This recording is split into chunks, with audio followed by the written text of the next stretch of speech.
Atualidade Jurídica.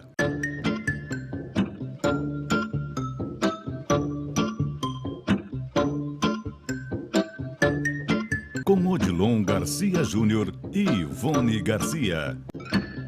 Estamos chegando com mais uma Atualidade Jurídica, em parceria com o Garcia e Garcia Advogados Associados. Para isso estão conosco aqui a doutora Sabrina Moleta e o doutor Odilon Garcia Júnior. Eu vou abrir este quadro nós vamos falar de planejamento sucessório. Eu vou pedir que o doutor Odilon nos faça uma consideração sobre esse tema que a gente acha super importante, né, doutor?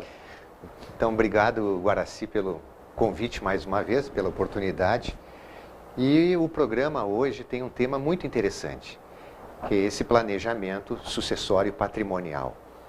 Às vezes, a gente verifica que a demanda, né, é por, vamos dizer, realizar ou abrir um inventário. Existem outros planejamentos que podem ser feitos em vida, que são bastante importantes e que a doutora Sabrina vai explicar. Mas, por exemplo, uma holding familiar, uma doação em vida, um testamento, também são formas que a gente tem que abordar, né, para não ter só um caminho, que seja, ou seja, o inventário, abrir o inventário. Né? Ou seja, esclarecimentos que a gente pode dar para o nosso público que está nos assistindo, né, doutor? Uma doação com cláusula de usufruto, por exemplo, são temas que a gente vai abordar hoje aqui. Para isso está conosco a doutora Sabrina, que é especializada nesse assunto. Exatamente. Né? Ok, doutora Sabrina, então vamos abrir esse nosso quadro e eu vou começar lhe perguntando quais seriam os objetivos de um planejamento sucessório. Bom, Guaraci, para ilustrar bem o tema de hoje, seria interessante que nós analisemos dois casos bem práticos. Um é do autor da sucessão possuir dois imóveis, dois herdeiros, um imóvel com uma localização num centro de uma metrópole e uma fazenda com uma localização bem longínqua. O que acontece?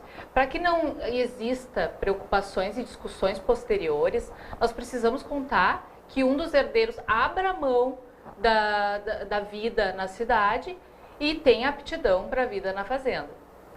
Uma situação bastante corriqueira também é a preservação das entidades familiares. Muitas vezes, por lei, as cotas e até mesmo a direção de empresas são direcionadas para cônjuges, companheiros e herdeiros que não têm nenhuma afinidade com a empresa. Ou seja, o objetivo principal desse planejamento é que se leve em consideração a vontade do autor da sucessão para que faça a destinação dos seus ativos da forma que melhor lhe convier. Doutora, no caso concreto, como se pode planejar um esquema sucessório patrimonial? Existem várias maneiras, vários meios legais de se garantir a segurança desses entes familiares. Cláusulas de incomunicabilidade, doações, usufrutos e os testamentos, que são a maneira mais comum, digamos assim. A única consideração com relação ao testamento é que ele é óbice para um inventário cartorário, que hoje é a maneira mais célere de se fazer a abertura deste tipo de procedimento. Cláusulas de usufruto são maneiras bastante eficazes de fazer a distribuição desses bens para os filhos, herdeiros e alguns entes que o interessado tenha vontade de passar patrimônio. As holdings familiares são mais indicadas para famílias que tenham elevados bens com giro de capital. Nessa modalidade é feito um contrato de holding, e cada ente dessa família fica com cotas desse montante, né?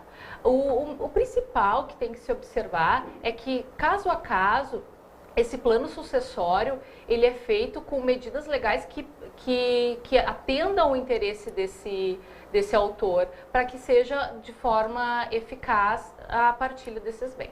Que beleza. Doutor Odilon, eu sempre lembro o nosso telespectador que está nos assistindo aí, que a gente deixa sempre, inclusive, o telefone no rodapé do vídeo para que eles possam interagir com vocês. E os temas que a gente aborda sempre são de especialização do Garcia e Garcia Advogados Associados, é isso?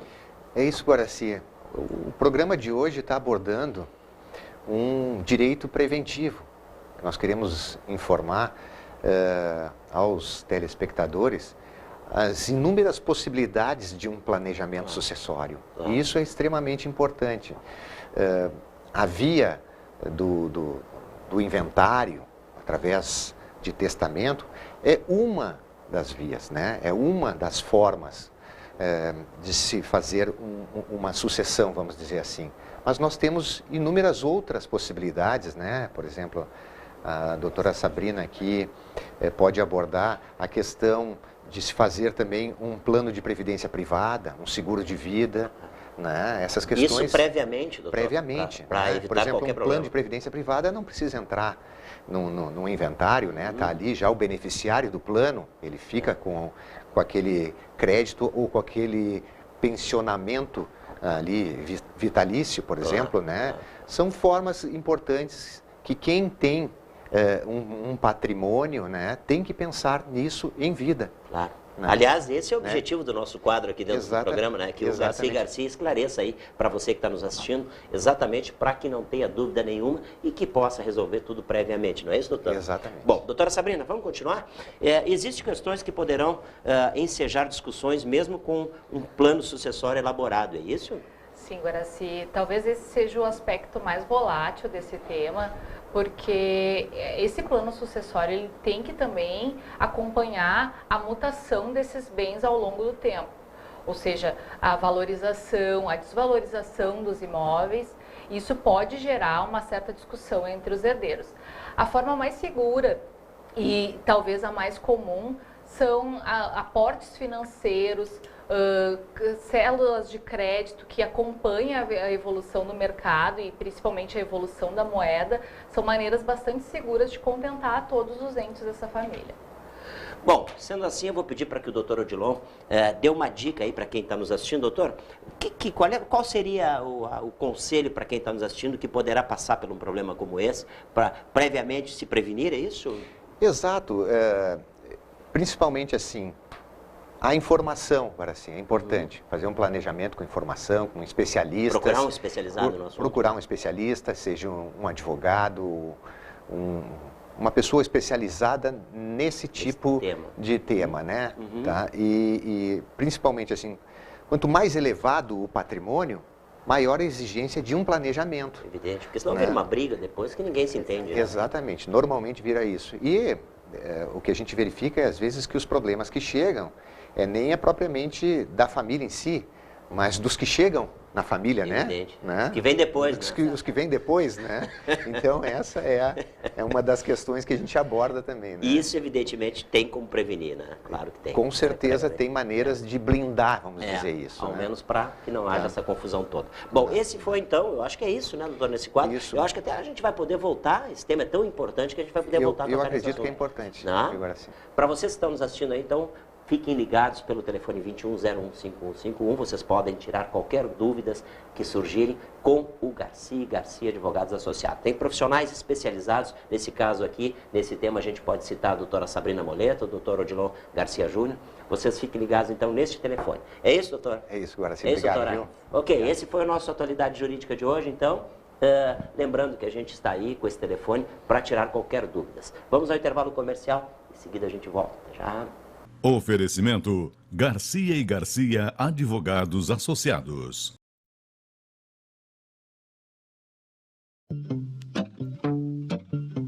Atualidade Jurídica.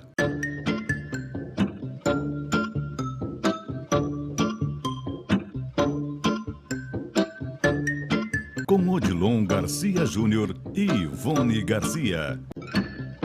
Estamos chegando com mais uma Atualidade Jurídica, em parceria com o Garcia e Garcia Advogados Associados. Hoje nós vamos falar de um tema que todos vocês estão ligados. É esse encontro com o leão, na verdade, não é isso, doutor? É isso mesmo, Guaraci. Então, para isso estão conosco aqui o doutor Rodrigo Friis e o doutor Odilon Garcia Júnior.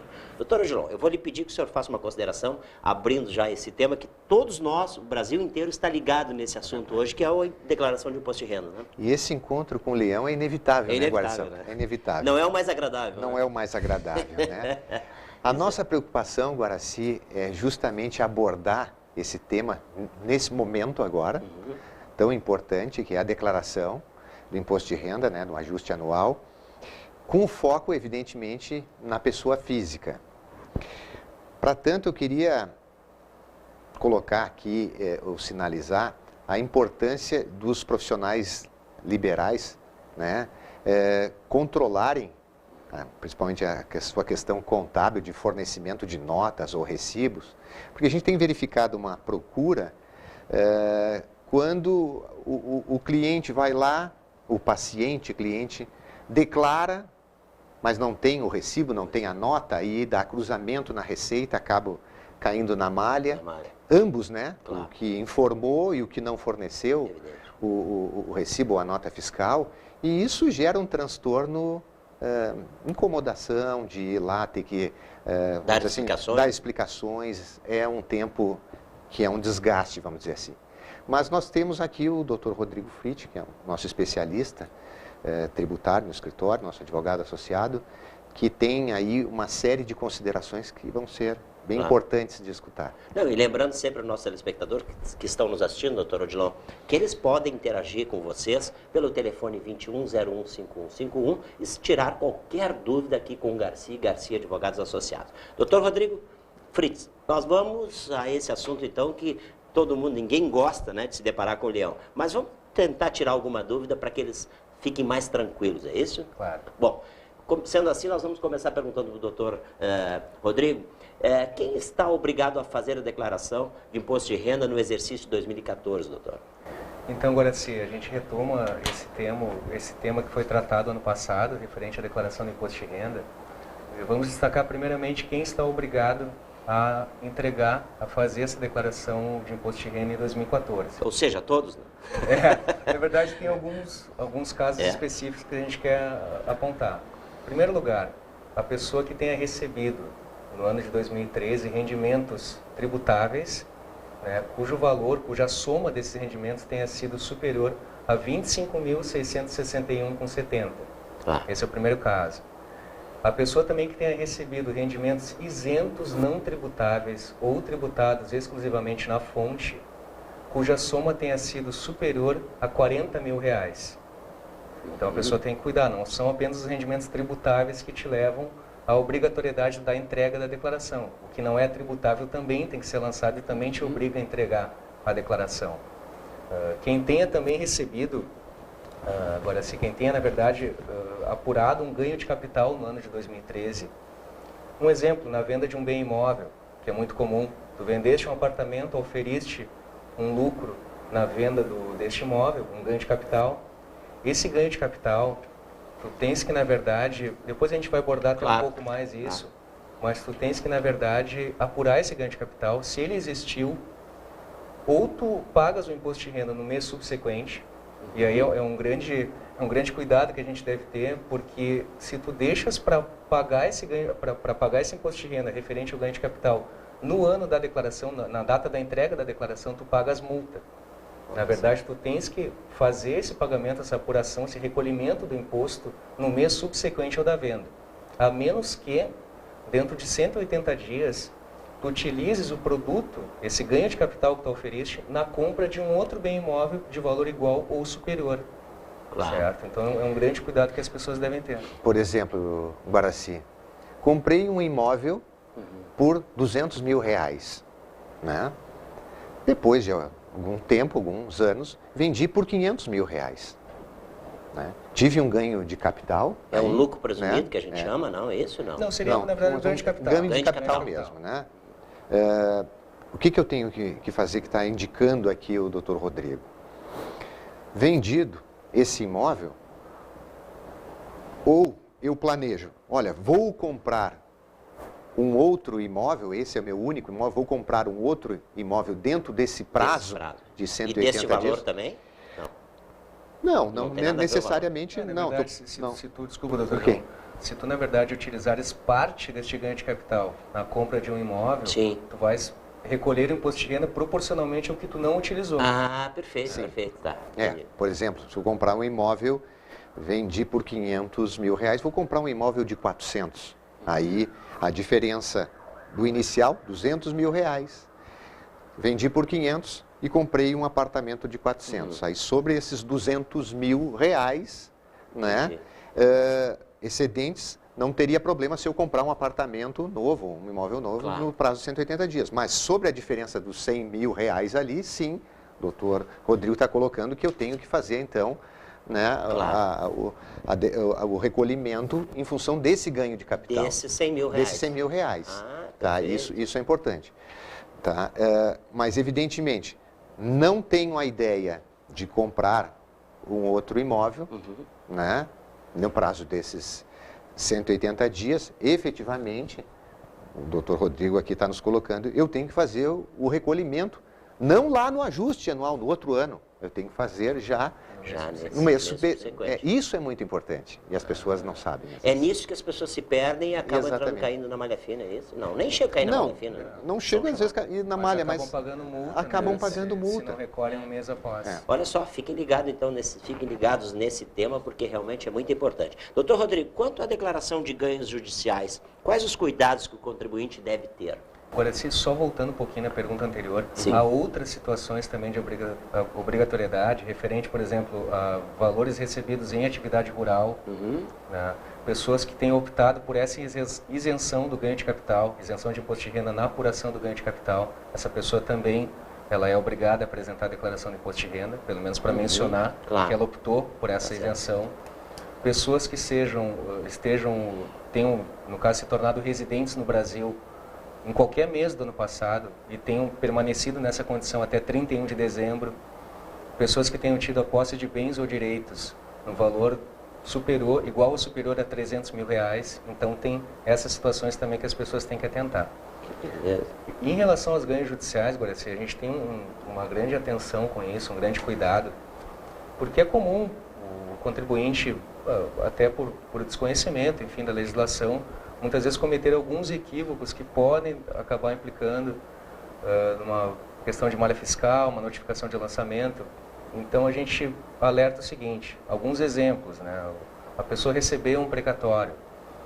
No caso de precatório, de uma ação previdenciária, por exemplo, tu vai sacar esse precatório, por exemplo, sacou em 2013, houve a retenção de 3% de imposto de renda, e esses 3% eles representam apenas a antecipação do imposto de renda que tu vais pagar no exercício seguinte, na declaração do exercício seguinte.